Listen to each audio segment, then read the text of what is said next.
जैसा हमने पिछले पार्ट में देखा, रे के अंदर एक सुप्रीम ड्रैगन गॉड रहता है जिसके बारे में रे कुछ नहीं जानता।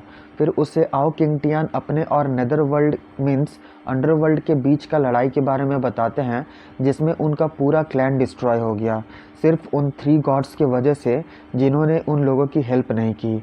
अब आगे रे सोचता है कितना पावरफुल गॉड किलिंग स्वॉर्ड है, इससे तो इन बाउंड्रीज तक को डिस्ट्रॉय किया जा सकता है। जब हम अपने एंसेस्ट्रल आई को ओपन करते हैं तब उसमें से हेवन स्लिंग स्पीयर बाहर आता है, बट उसके पावर में कुछ तो मिसिंग है। क्या true meaning of martial art की कमी की वजह से ऐसा है? इधर आओ किंग टियान बहुत सारे स्वॉर्ड्स क्रिएट करके उनसे अटैक कर देते हैं जिससे बहुत सारे डीमंस मारे जाते हैं। ये देखकर सभी ड्रैगन डिसेंडेंट्स खुशी से नाचने लगते हैं, पर थर्ड ब्रदर बोलते हैं, बिग ब्रदर, बाउंड्री के उस पार से और भी डीमंस आ रहे हैं, मुझे डर है कि हम लोग और ज़्यादा रेजिस्ट नहीं कर पाएंगे। तो आओ किंग टियान बोलते हैं, थर्ड ब्रदर, हम अपने बॉडी से इस वॉल को सील करने को तैयार हैं, क्या तुम साथ दोगे मेरा? तो थर्ड ब्रदर बोलते हैं, बॉडी का एरे, इसका मतलब सर्वाइवल का कोई चांस नहीं। तो आओ किंग टियान बोलते हैं, सिर्फ यही एक रास्ता है, अगर थोड़ा सा भी होप है तो हम इस एंशिएंट गॉड कॉन्टिनेंट को ज़रूर बचाएंगे। तो थर्ड ब्रदर बोलते हैं, अगर आप मरने से नहीं डरते तो फिर हम आउली आपका साथ ज़रूर देंगे और सारी ज़िंदगी इस बैटलफील्ड को प्रोटेक्ट करेंगे। फिर बाकी डिसेंडेंट्स भी उन्हें रिस्पेक्ट शो करते हुए बोलते हैं, हम भी आपका साथ देंगे इस बैटल को सारी ज़िंदगी लड़ने में। फिर आओ किंग टियान टियानलोंग एरे डायग्राम को निकाल लेते हैं। फिर सभी एक एक करके अपना अपना बॉडी इस डायग्राम में इंटीग्रेट करने लगते हैं ताकि इस बाउंड्री वॉल को सील कर सके।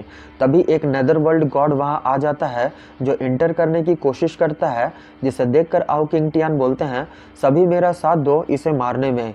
जिसे सुनकर सभी अपना अपना ब्लड बर्न करते हुए फॉर्मेशन को एक्टिवेट कर लेते हैं, जिससे वो गॉड अंदर नहीं आ पा रहा था। तभी आओ किंग टियान अपने गॉड किलिंग स्वॉर्ड से एक बहुत ही पावरफुल अटैक करते हैं जिससे वो एक ही बार में मर जाता है, जो देखकर सभी बहुत खुश होने लगते हैं कि एक और गॉड को मार डाले हम लोग। तो थर्ड ब्रदर भी एटीट्यूड से बोलते हैं, हम लोगों के क्लैन का ये डीमन सप्रेसिंग ट्रेजर एक एंशिएंट ट्रेजर है, अब तो बस उस हेडीज का वेट करना है, जब वो आएगा तो उसे इस दुनिया से ही गायब कर देंगे।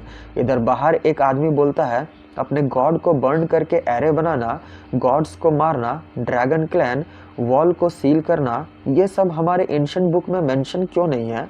अगर ये लोग अपना डिवाइन बॉडीज को बर्न नहीं करते तो क्या ये एंशिएंट गॉड कॉन्टिनेंट अभी भी एग्जिस्ट करता? तो गैंगसन भी पहले आओ किंग टियान को रिस्पेक्ट देते हैं, फिर बोलते हैं, इस कॉन्टिनेंट को उन आउटसाइडर रेल्म वालों के अगेंस्ट डिफेंड करने में उन 3 गॉड्स ने कुछ नहीं किया, इसका मतलब है कि वो एंशिएंट बुक्स झूठा है। तो 11th एम्परर बोलते हैं, इसका मतलब लेजेंड्स सही थे। इधर रे पूछता है, तो क्या ये जगह वही बैटलफील्ड है जहाँ ये फाइट हुआ था? तो आओ किंग टियान बोलते हैं, बिल्कुल सही समझे, इस बैटल को हुए 30,000 साल हो चुके हैं और मेरा एक सोल अभी भी टियानलोंग डीमन कॉन्करिंग मैप में है जो इस जगह को गार्ड कर रहा है।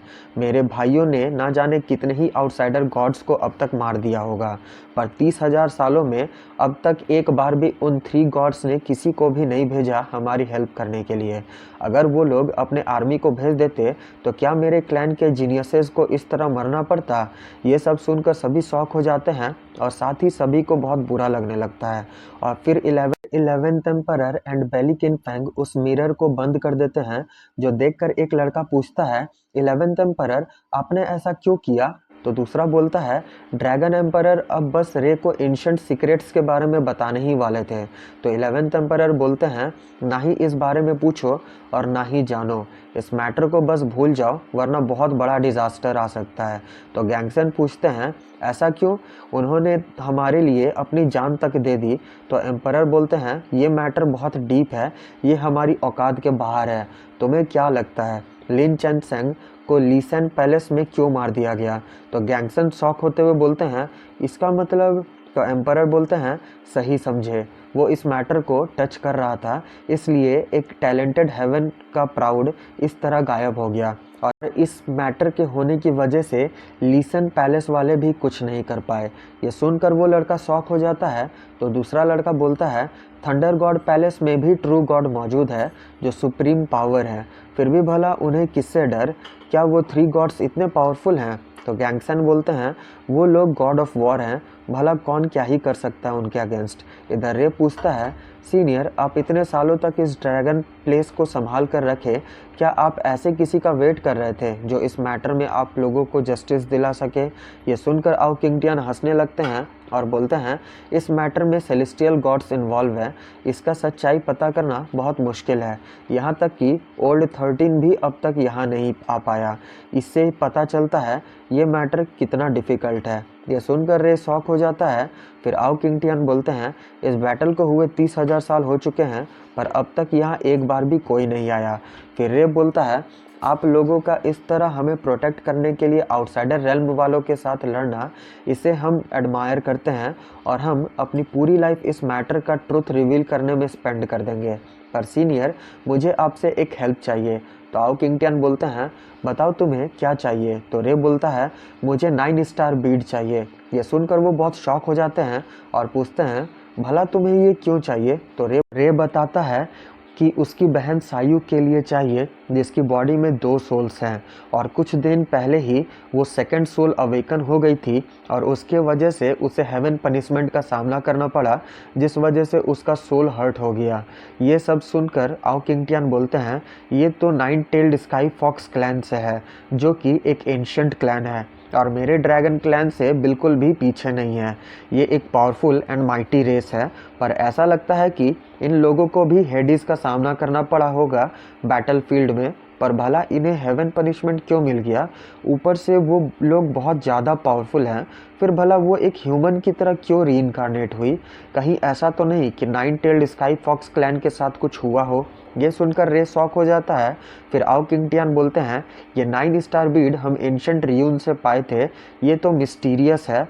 हालांकि इसमें अब थोड़ा सा ही डिवाइन पावर्स बचा हुआ है, बट स्टिल जब तक तुम्हारी बहन अपने डिवाइन पावर्स को एक्टिवेट ना करे, तब तक ये उसके सीक्रेट्स को छुपाने में हेल्प कर सकता है। जिसे पाकर रे उन्हें थैंक्स बोलता है। फिर आओ किंगटियन बोलते हैं, तुम बस अपने वर्ड से पीछे मत हटना। तो रे बोलता है, हम कसम खाते हैं कि अपनी जान की बाजी लगाकर भी ड्रैगन सोल्जर्स को जस्टिस दिलाएंगे। ये सुनकर आओ किंगटियन खुश हो जाते हैं। फिर अपना ड्रैगन थंडर स्वॉर्ड निकाल कर बोलते हैं, अब से ये तुम्हारा हुआ। यह सुनकर रे बहुत शॉक हो जाता है और बोलता है, पर सीनियर अगर आप मुझे ये दे देंगे तो फिर भला आप क्या करेंगे। तो आओ किंगटियन बोलते हैं, ये स्वॉर्ड मेरे पास बहुत सालों से है, हम इसे बहुत अच्छे से समझ चुके हैं, इसलिए मेरा थॉट्स ही मेरा स्वॉर्ड इंटेंट बन चुका है।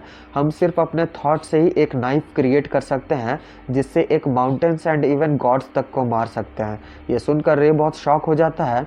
फिर किंगटियन उसे वो स्वॉर्ड दे देते हैं और बोलते हैं, ये स्वॉर्ड अब मेरे किसी काम का नहीं, पर तुम्हें इसकी ज़रूरत पड़ेगी। मुझे पूरा यकीन है कि इससे तुम्हें उन गॉड्स से डील करने में हेल्प मिलेगा। तुम्हें बस अपने माइंड में अपने ट्रू ड्रैगन स्पिरिट को कंसंट्रेट करके उसे इसमें इम्प्रिंट करना पड़ेगा, फिर ये स्वॉर्ड तुम्हारा हो जाएगा। जिससे एग्री होकर रे ऐसा ही करने लगता है, पर अचानक ही उसे एक ड्रैगन रोड सुनने मिलता है, जिससे ये पूरा हिल जाता है और बोलता है, इसके रोड से ही ऐसा लग रहा है कि मेरा माइंड ही सेटर हो जाएगा। तो आओ किंगटियन बोलते हैं, ये डाओ लिंग है जो डिवाइन रेल्म में पहुंच चुका है, पर तुम इस स्पिरिट को अभी कंट्रोल नहीं कर सकते क्योंकि तुम्हारा पावर अभी बहुत कम है। इसे कंट्रोल करने के लिए तुम्हें कम से कम डेमी गॉड बनना पड़ेगा, तभी सिर्फ इसका ओरिजिनल पावर को अनलीश कर पाओगे। इस वक्त तो तुम सिर्फ इसका 1% ही पावर को यूज़ कर सकते हो, क्योंकि ह्यूमन बॉडी एक कंटेनर की तरह होता है जिसमें अगर एक्स्ट्रा पावर चला जाए तो वो फट जाएगा। बट तुम टेंशन मत लो, इसका थोड़ा सा पावर से ही तुम अपने जनरेशन के लोगों से बहुत आगे निकल जाओगे, उन्हें ऐसे मार पाओगे जैसे कि वो कोई खिलौना हो। पर ये एक क्राइम भी है, अगर किसी को ये बात पता चल गया कि तुम्हारे पास ये आर्टिफैक्ट है तो वो तुमसे इसे छीन कर तुम्हें मार डालेंगे। इसलिए इसका तुम्हें कैसे यूज़ करना है ये तुम पर डिपेंड करता है। तो रे बोलता है, हम समझ गए और हम हार्ड प्रैक्टिस करेंगे और अपने स्ट्रेंथ को जल्द से जल्द इम्प्रूव करेंगे। फिर किंगटियन बोलते हैं, ये वो थंडर टेक्निक्स, स्वॉर्ड इंटेंट और उस बीड के टेक्निक्स हैं जो हम अपनी पूरी लाइफ सीखे हैं। ये सब आज तुम्हें दे रहे हैं, अब इसे तुम कितना समझ पाते हो ये तुम्हारे टैलेंट पर डिपेंड करता है। जिसे पाकर रे शॉक हो जाता है और बोलता है, ये तो गॉड लेवल टेक्निक है। तो आओ किंगटियन बोलते हैं, कोई भी स्ट्रेंथ और वीकनेसेस कुंगफू में किसी लेवल या इंडिविजुअल पर डिपेंड नहीं करता, बल्कि अगर उसका इरादा इनविंसिबल है तो वो किसी भी निराशा को मैजिक में बदल सकता है। अब इस अंडरस्टैंडिंग से तुम फ्यूचर में कितना सीखोगे ये तुम्हारे टैलेंट पर डिपेंड करता है।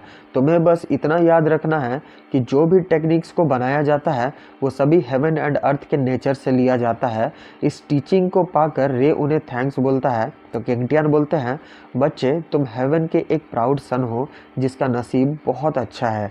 इसलिए नेचर के इस सीक्रेट को समझना सिर्फ कुछ ही टाइम की बात है तुम्हारे लिए। इसके अलावा मेरे पास और कुछ नहीं है तुम्हें देने के लिए। फिर एक ड्रैगन सील निकाल लेते हैं जिसे देखकर रे पूछता है, ये क्या है? तो किंगटियान बोलते हैं, ये मेरे ड्रैगन क्लैन का एक प्राउड ट्रेजर है लॉन्ग यू वन। जब तुम्हें जूनियर ब्रदर 13 मिलेगा तब उसे ये दे देना, अगर वो तुम्हारी हेल्प करने को तैयार हो तो। पर अगर उसने हमें धोखा दे दिया है तो किसी ड्रैगन क्लैन के मेंबर को ढूंढना और उसे ये दे देना। पर याद रखना ये ट्रेजर बहुत रेलिवेंट है हमारे लिए, इसलिए किसी आउटसाइडर को इसके बारे में पता ना चले।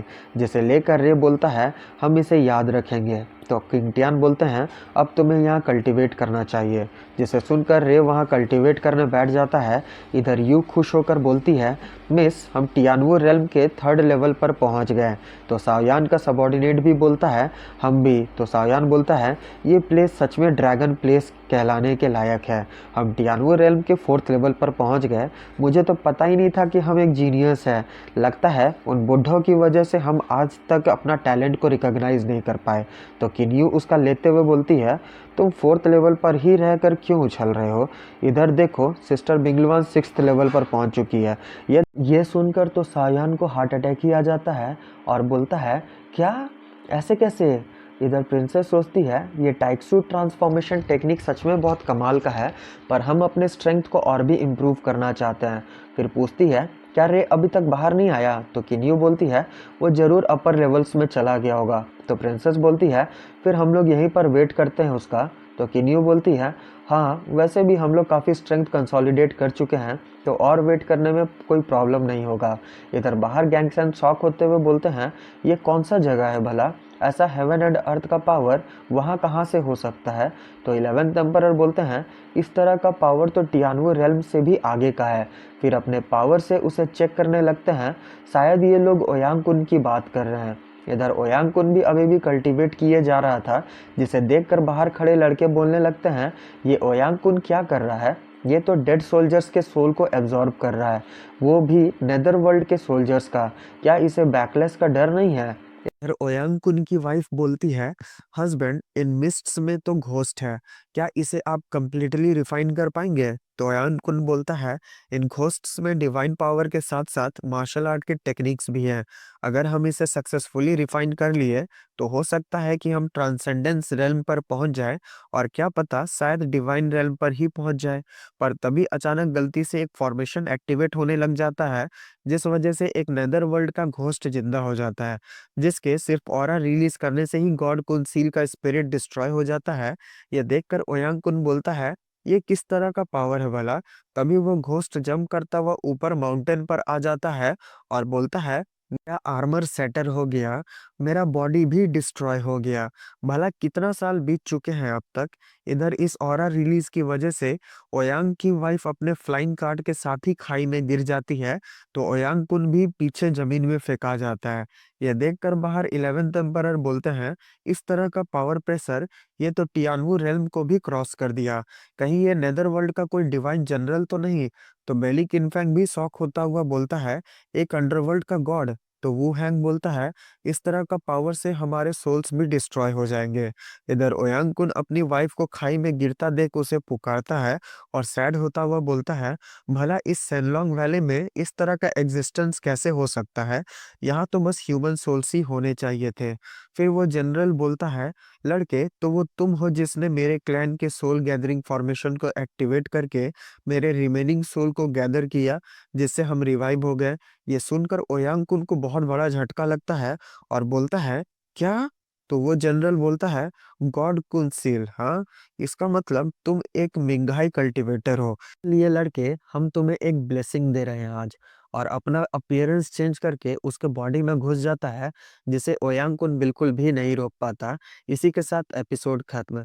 गाइस 3 दिन से बहुत ज़्यादा तबीयत खराब है, इसलिए वीडियो आगे पीछे हो रहा है, बट फिर भी कोशिश कर रहे हैं अपलोड्स हो जाया करे। तो कैसा लगा आप लोगों को ड्रैगन क्लैन का स्टोरी जानकर? क्या लगता है रे पहले अपने फादर को ढूंढेगा या ड्रैगन क्लैन को इंसाफ दिलाएगा? बताइएगा ज़रूर। मिलते हैं कल। Bye bye.